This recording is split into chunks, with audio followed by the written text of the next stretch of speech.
Hello everyone. तो welcome to the next episode of knowledge capsule.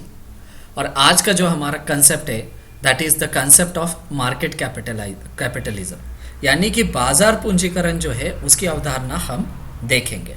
And this is presented by me, that is Imran Shaikh. तो पहले जो है ये फॉर्मूला है मार्केट कैपिटलाइजेशन का, लेकिन उससे पहले जो है मार्केट कैपिटलाइजेशन होता क्या है ये हम समझने की कोशिश करेंगे। सपोज एक कंपनी है, जैसे कि हम ले ले एप्पल एक कंपनी है। तो एप्पल की जो मार्केट प्राइस ऑफ शेयर्स है, तो एप्पल ने अपने शेयर निकाले हैं और उसकी कुछ प्राइस है। सपोज उसकी प्राइस है 100 रुपीज, एक शेयर की प्राइस है 100 रुपीज, और into the number of common shares outstanding, तो मार्केट के अंदर उनके कितने शेयर्स है, तो दैट इज इनटू दिस। तो 1000, 10,000 फॉर एग्जांपल उनके 10,000 शेयर्स है, तो एप्पल का मार्केट कैपिटलाइजेशन हो जाएगा 10 लाख रुपए। तो मार्केट कैपिटलाइजेशन क्या है? कुल जो है बाजार के अंदर कितनी बाजार से ली हुई कितनी पूंजी है। एप्पल ने जो है 10 लाख रुपए बाजार से लिए हैं शेयर्स के जरिए, तो वो उसका मार्केट कैपिटलाइजेशन हुआ, बाजार से उठाई हुई पूंजी। तो एक देश का जो है मार्केट कैपिटलाइजेशन क्या होता है? तो ऐसे जो है मार्केट में लिस्ट करे हुए सारे कंपनीज जो इंडियन कंपनीज है, उनकी टोटल जो है नंबर ऑफ कंपनीज जो लिस्टेड है शेयर मार्केट में, इंडेक्स में, तो इनका जो है अगर आप टोटल करें तो वो कंट्री का मार्केट कैपिटलाइजेशन हो जाता है। तो ये एक फॉर्मूले के जरिए हमने मार्केट कैपिटलाइजेशन क्या है ये समझने की कोशिश की। अब एक टेबल देखते हैं जिसके अंदर जो है एक पुराना चार्ट है जिसके अंदर हम मार्केट कैपिटलाइजेशन इन करोड्स देख रहे हैं। तो हम पहले देखते हैं टीसीएस का यहां पर मार्केट कैपिटलाइजेशन है, ये उसकी वैल्यू है। उसके बाद रिलायंस, उसके बाद आईटीसी, ओएनजीसी, एचडीएफसी, इन्फोसिस, सीआईएल, एसबीआई, सन फार्मा, एचडीएफसी। हालांकि अभी जो है ओएनजीसी नीचे चला गया है। क्यों? क्योंकि ऑयल के प्राइसेस जो है वो गिर गए हैं। अब कोई भी कंपनी का मार्केट कैपिटलाइजेशन ज्यादा होना, इसका मतलब क्या होता है? इसका मतलब ये होता है कि लोगों को, शेयर होल्डर्स को उस कंपनी में विश्वास है, उस कंपनी में ये विश्वास है कि ये आगे और भी ग्रो होगी। तो जितना ज्यादा लोगों को यह विश्वास है कि यह कंपनी और ज्यादा ग्रो होने के चांसेस है, उतना उसका मार्केट कैपिटलाइजेशन ज्यादा होता है। और फिर ये जो है शेयर वैल्यूज के हिसाब से ऊपर नीचे होता रहता है।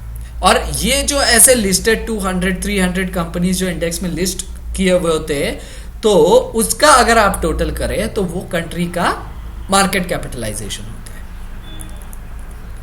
अब देखते हैं कि what does countries MC indicate, यानी कि उस देश का बाजार पूंजीकरण मार्केट कैपिटलाइजेशन क्या दर्शाता है। It shows how strong and deep the nation's market capital are in terms of fund generation. तो वो ये दर्शाता है कि किसी भी देश की जो पूंजी बाजार है वो कितना मजबूत है।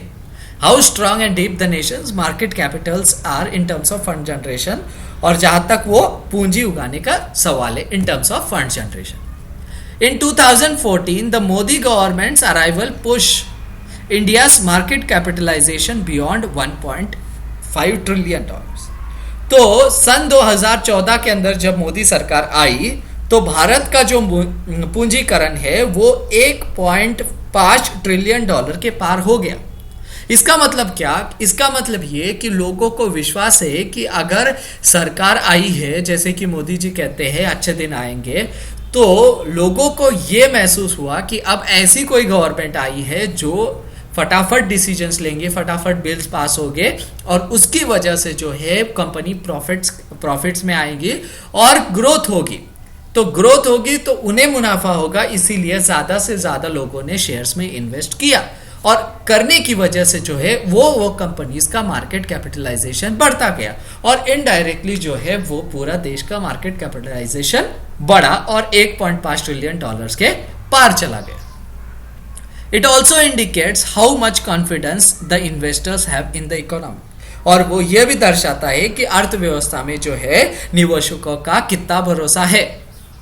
Companies can be mega cap, mid cap and small cap. तो इसके अलग अलग स्लैब होते हैं कि इसके ऊपर अगर मार्केट कैपिटलाइजेशन है तो ये मेगा है, मिड है या स्मॉल है। ये जो हमने लिस्ट देखी थी, ये कंपनीज जो है ये सारे मेगा कंपनीज है क्योंकि ये बहुत विशाल है। इसके बाद के जो आने वाले कंपनीज रहेंगे वो आइदर मिड में आएंगे या फिर स्मॉल कैप में आएंगे। In undervalued markets like India it is good idea to invest. तो भारत जैसे देशों में जो कि अंडर वैल्यूड है वहां पे निवेश करना एक अच्छी आइडिया हो सकती है। क्यों अच्छी आइडिया हो सकती है? क्योंकि भारत और प्रगति करेगा और प्रगति ग्रोथ करेगा तो ऑटोमेटिकली जो है इन्वेस्टर्स का फायदा होगा। लेकिन जो ओवर वैल्यूड मार्केट है जैसे कि यूएस का मार्केट है वो स्लाइटली ग्रो कर रहा है, ज्यादा ग्रो नहीं कर रहा, तो उसकी वजह से जो है रिटर्न्स ज्यादा नहीं आएंगे। तो वो एक वाइज डिसीजन नहीं होगा कि आप यूएस मार्केट में निवेश करें, इन्वेस्ट करें। तो ये एक डायग्राम है, ये एक लिस्ट है जिसके जरिए वर्ल्ड एमसी रेटिंग्स हमने डॉलर ट्रिलियन के अंदर दी है। तो दुनिया का जो है देशों का मार्केट कैपिटलाइजेशन क्या है वो हमने यहाँ पे दिया है in terms of dollar trillion. तो यूएस का है 24.6 trillion dollar, China is on 7.5, Hong Kong is on 5.7, Japan is on 5.0 और इंडिया इज ऑन 1.5।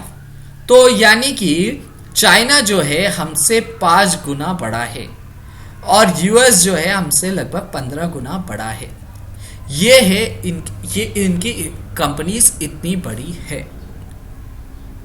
तो ये था पूरा जो एक छोटा सा वीडियो ऑन मार्केट कैपिटलाइजेशन। एक कंपनी का मार्केट कैपिटलाइजेशन क्या होता है, एक कंट्री का मार्केट कैपिटलाइजेशन क्या होता है और एक कंट्री का मार्केट कैपिटलाइजेशन क्या दर्शाता है, ये हमने इसमें समझने की कोशिश की।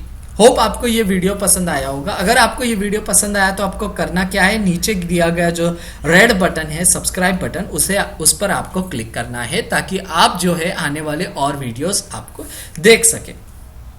आपको ये वीडियो कैसा लगा वो आप नीचे कमेंट सेक्शन में लिख सकते हैं और अगर आपके मन में कोई टॉपिक है, कोई डाउट है, वो भी आप नीचे कमेंट सेक्शन में कमेंट कर सकते हैं। तो इसे सब्सक्राइब करें, लाइक करें, शेयर करें, कमेंट करें। Thank you for watching. Have a nice day.